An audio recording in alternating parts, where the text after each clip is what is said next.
As bold as lions.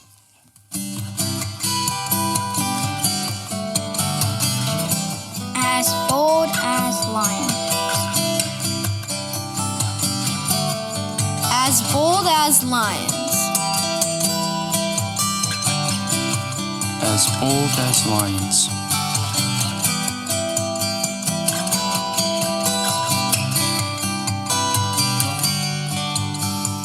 You're listening to the As Bold as Lions podcast.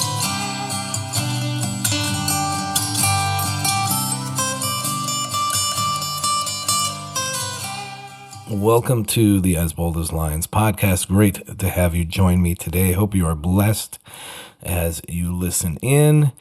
It is November as this goes out and making our way through this month, soon to be Thanksgiving.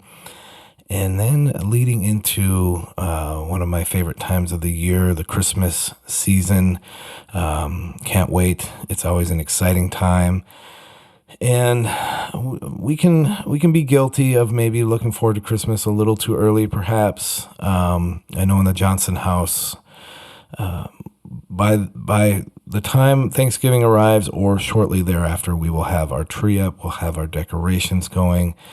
And I think a lot of that just comes from, we just want to enjoy it a little bit longer. And I think you go into all the work to put all this stuff up. Some people decorate their house with lights, and they've got displays, these elaborate things outside. And it's just like, man, why go to all that work if it's only going to be up for 2-3 weeks? Like I want to get like a full, month solid out of that. It can go from Thanksgiving to New Year's, maybe even past New Year's a little bit.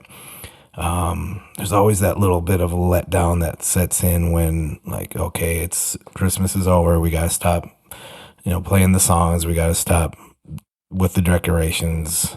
I'm going to keep eating the cookies if they're around, but probably are gone by the time, the 26th of December rolls around. So that's all gone. The food, all of it's gone. So we might as well pack it up.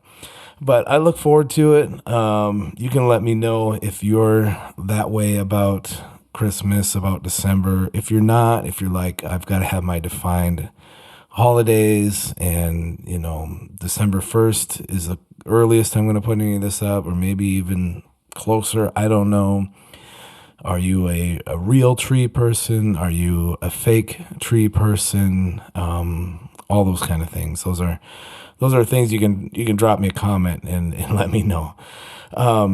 But speaking of Christmas, our topic today is hymns that I love. This is a series that I've kind of done sporadically and just felt like, man, it might be time to do one again, because the last time I did one was last year at Christmas, leading up, and we talked about a hymn that's kind of one of those more offbeat, not as well-known Christmas songs called Lo, How a Rose Ere Blooming. You can go back and listen to that. I've also covered the song just kind of as a thing that I enjoy doing, post those on my YouTube account.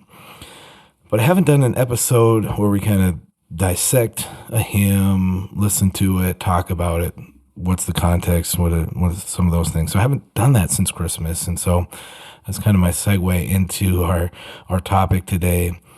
And just getting back to hymns, I feel like I might sort of bring this back as more of a regular offering, if you will, of on the podcast. This, to me, it's kind of refreshing, and we'll kind of see. But I know some of the hymns that I've done before, like the Old Rugged Cross, Nothing But the Blood. They've actually been some of the podcasts that people have tuned in and listened to the most, I guess, downloads or streams or whatever. So there's something about that people maybe enjoy. So into that, even that we can talk about these songs and still weave the gospel in and have those discussions as well of how what we're singing shapes our faith and just kind of looking into the reasons these songs came about. So we are going to do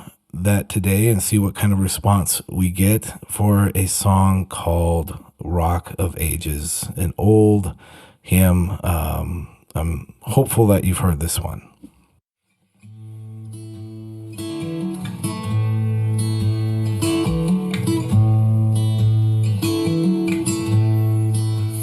Rock of ages, cleft for me, let me hide myself in thee, let the water and the blood from thy wounded side which flow be of sin the double cure, save from wrath and make me pure.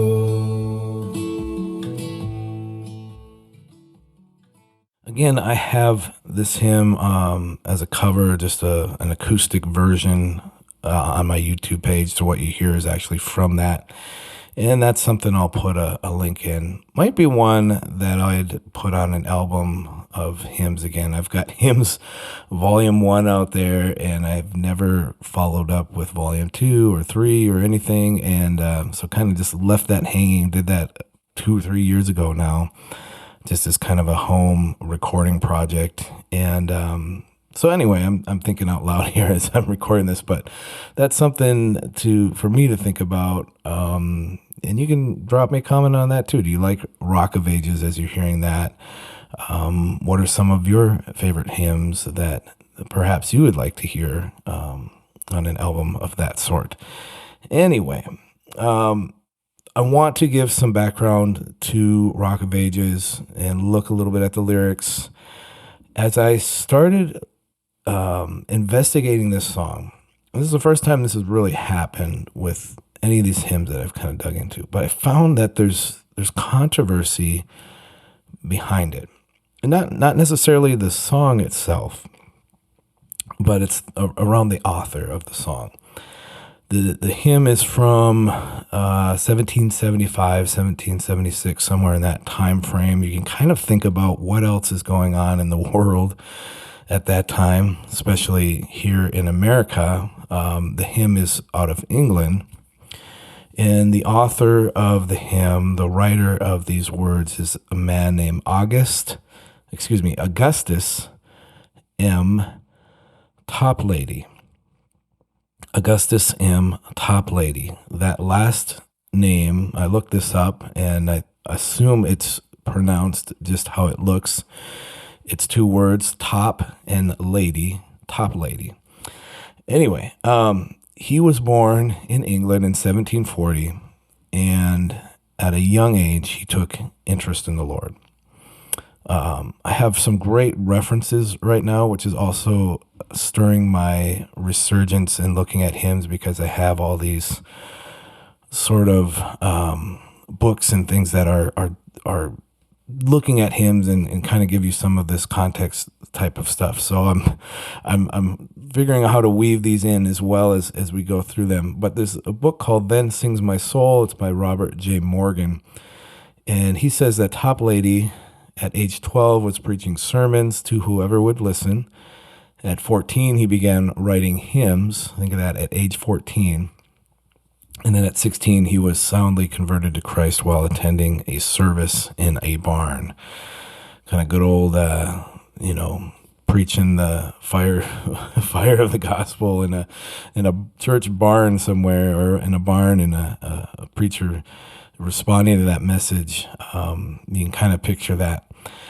At age 22, he was ordained as an Anglican priest. So I'm thinking again, he's in England. He becomes a priest in the Anglican Church. So where does some of the controversy come in with Augustus Toplady? As we see with many church controversies, this comes down to a matter of doctrine and theological beliefs. And Augustus was a staunch Calvinist. Didn't start out that way, but that's where his leanings went over the course of his life, the course of his faith, what he kind of held on to and believed. And another teaching of the day that was sort of prevailing, or a counterpoint to that, was the rise of Arminianism, something that is still debated today. Calvinist, are you more Calvinist leaning or are you more Arminian? And specifically, John Wesley, father of Methodism, he was the teacher on kind of the opposing side of Toplady. And what's ironic of kind of the backstory of Augustus Toplady, the author of Rock of Ages, he was converted in this barn service. And the sermon that he was, the man he was under in that service was a man named James Morris, who was actually a follower of John Wesley.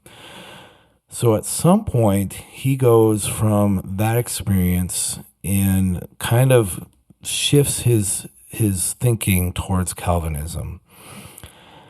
And it's too big of a thing to go through here. If you have some church history kind of knowledge, and you can do a deep dive on your own, however deep you want to go into the debate of Calvinism and Arminianism. But the main difference is how each of those views look at God's sovereignty versus human free will and our, how we enter salvation. Is God completely sovereign over it? Is there the aspect of human free will in us choosing God? Does God have his elect that he chooses?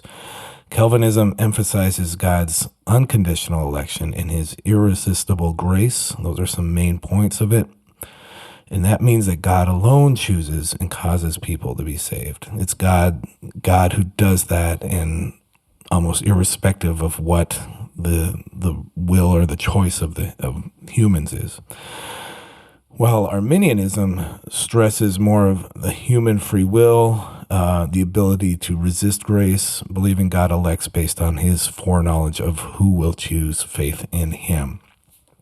That's kind of an overview, sort of like the definition that an AI or Google search would spit out to you nowadays if you wanted to put in just, hey, give me a very quick definition of what Calvinism versus Arminianism is. But this hymn is in the context of all of that.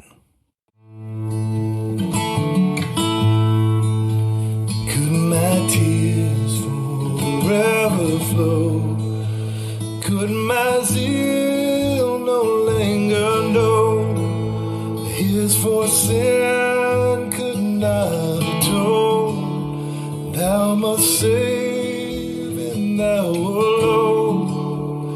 In my hand, oh, prize I bring.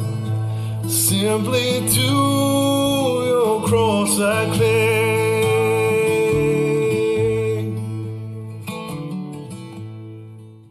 So what results through their differences, John Wesley, Augustus Toplady, became this sort of back and forth dispute over this main issue. And it's all kind of being aired out in the public. It's through public means of communication.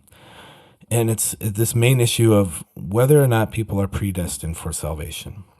We're still having that debate hundreds of years later today. It's still hills that some people are dying on, and very, very much influences denominations and even gospel evangelistic efforts. Do we preach the gospel to all, or are all potentially wanting to hear, need to hear because or there's some that are going to respond and some are not? That's a bigger conversation than I have time for today, but we have this debate, and this was a hot button issue then, and it is still now. Toplady is the editor of a magazine. It's just called The Gospel Magazine. Apparently, this is still in circulation today. I'm not sure. I didn't look into that, but that was a claim that I saw online. And his hymn, Rock of Ages, first published in the magazine in 1775. So that's where we kind of get the birth of this hymn from.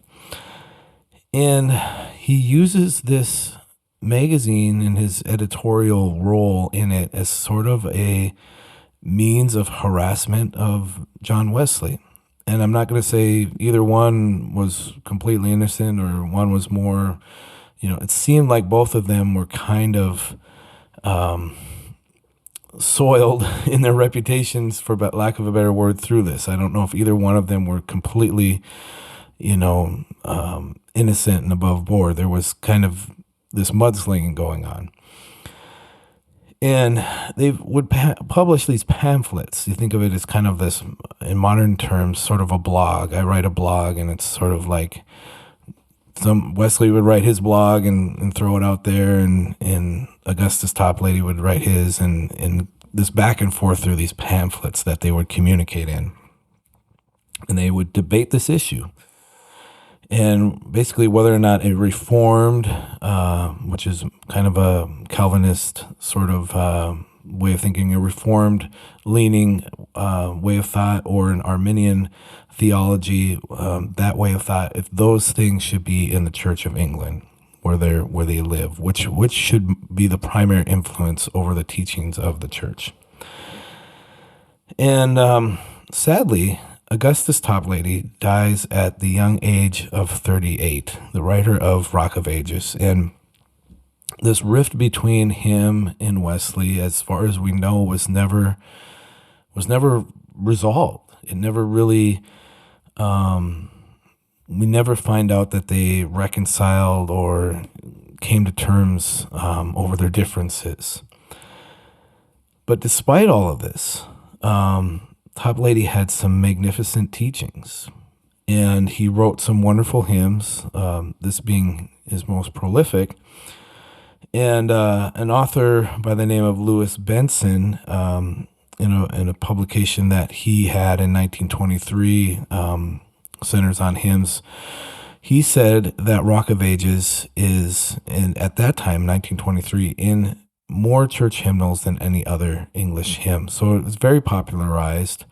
Him writing that in 1923, you think of, that's over 100 years removed from when it was first released and kind of publicized. So it was a hymn that grew in popularity, despite the background of him and Wesley and all this stuff. This hymn was still like a staple in the church. While I draw this fleeting breath, when my eyes shall close in death, when I rise to worlds unknown and behold thee on thy throne, Rock of Ages, clap for me, let me hide myself in thee, oh Rock of Ages, clap for me, let me hide myself in thee. So I've shared these clips, and we've talked about kind of the backstory of the author, but haven't really dug into the song itself and more about the specifics of some of the lines and so forth.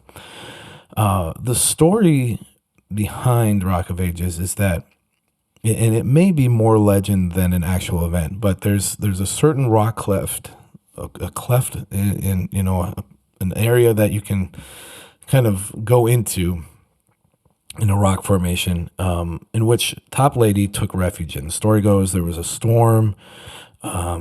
Severe comes through his home, near his home in North Somerset, England, and he goes into this cleft, and we see this in this first line: Rock of Ages, cleft for me, let me hide myself in thee.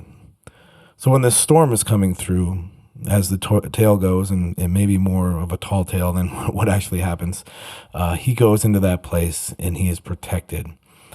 There's actual location, I looked this up online, there's actual location that they think this happened at, and there's a plaque kind of commemorating this. But people are still unsure if it actually happened this way. As we go through the song, we see that Jesus is the rock. He's the refuge that we find. It's him that we cling to. And there's some vivid imagery in the songs. It's always been kind of one that has just kind of stuck out to me, the way it's written and how it's presented. And I love some of these lines. I think the second stanza is the one that hits me the most. He says, "Could my tears forever flow? Could my zeal no languor know? His for sin could not atone. Thou must save, and thou alone. In my hand no prize I bring. Simply to your cross I cling. In my hand no prize I bring. Simply to your cross I cling." Toplady comes as a man emptied of himself and just broken, I believe, over what, as he considers the Lord, what he has done for him. And into that, he ends, I have 3 verses. I think there was a 4th that is actually part of this, which I don't have here. But the final verse is just kind of this look at eternity. "When I rise to worlds unknown and behold thee on thy throne." He's thinking of that moment when he is face to face with his Lord. In the short 38 years of his life, he went to Jesus too early. But that is the goal of every saint on this earth. Every saint in Christ. We want to see Jesus when we take our final breath, our last breath on this earth. So what of that feud between Wesley and Toplady? Well, perhaps the two were closer to the same beliefs than either would choose to admit. There's a site called challies.com, CHALLIES.com, and they have a section called Hymn Stories. And again, back to Lewis Benson, who has a book on hymns that was from this 1920s. He argues Toplady was most likely inspired to write the hymn after reading the preface of John and Charles Wesley's Hymns on the Lord's Supper, and that was from 1745, which contains a prayer voicing many of the themes and words that are also found in the hymn. So it's possible that Rock of Ages was actually influenced by some words that are very similar within a work by John and Charles Wesley. And we know that there's some hymn writing that came from those two as well. And I'd say that's pretty ironic, because this whole feuding back and forth, and he had this ability to still write something that probably had some influence from his bitter enemy. But I would also say that's definitely possible with the Lord. Like the Lord would choose to use something that goes above and beyond what man would do or feud over or whatever. And it sort of puts this nice bow on a discussion that's otherwise kind of argumentative, and some of that infighting that we can see within the church. That it didn't really seem to have a resolution in their day, but you know what? It's possible that these two actually agreed on more than what they disagreed on. And to me, the fact that the Rock of Ages hymn, that it stood the test of time, over the years, we put aside our disagreements and our controversy, and we still can sing these songs in the context that they're written in. That we can sing a song like Rock of Ages, we can be like, man, there were some skeletons in this guy's closet. There were some not so great things about him, but still a good song, and it's still right, and it still helps me worship.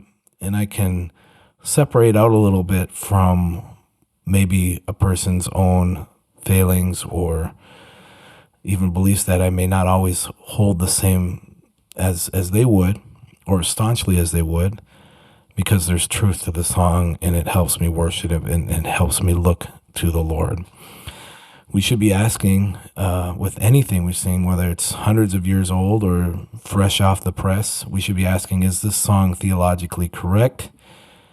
And as time goes on, does it still need to be sung? Is it still important? Hopefully a song that's theologically correct still has that shelf life of being relevant now as it was when it was written maybe just a few years ago, maybe hundreds of years ago.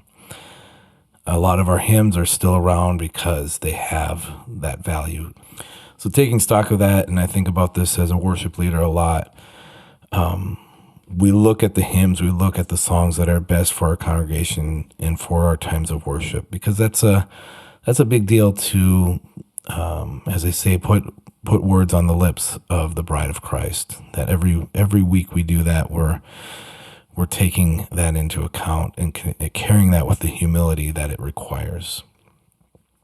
Guys, I've enjoyed digging into Rock of Ages with you. Hopefully this has been enjoyable for you as well. When I saw kind of the story behind this song, I thought, man, this is too interesting not to look into, to not kind of chase this rabbit for a little bit and see where this goes and how it unravels. And so I hope you found it interesting as well, that there sometimes are songs that are in the midst of controversy, in the midst of other things going on, but we're still singing them. And they were even good when they came out, even in the midst of all that, but they're still relevant now. I love you guys, and always would love to pray for you. If there's anything I can pray for, you can reach me at info@derekcharlesjohnson.com. That's my email address. And until the next time, until our next podcast when we're together, I leave you with our theme verse, which comes to us from Ephesians 5:15 through 17. Be very careful then how you live, not as unwise, but as wise, making the most of every opportunity, because the days are evil. Therefore, do not be foolish, but understand what the Lord's will is. Take care. God bless. Hey guys, this is Derek Charles Johnson. You have been listening to the As Bold as Lions podcast. I am a blogger, a songwriter, an artist, and if you've been encouraged by this podcast, please go ahead and subscribe and share, and head over to derekcharlesjohnson.com for more encouraging content. God bless.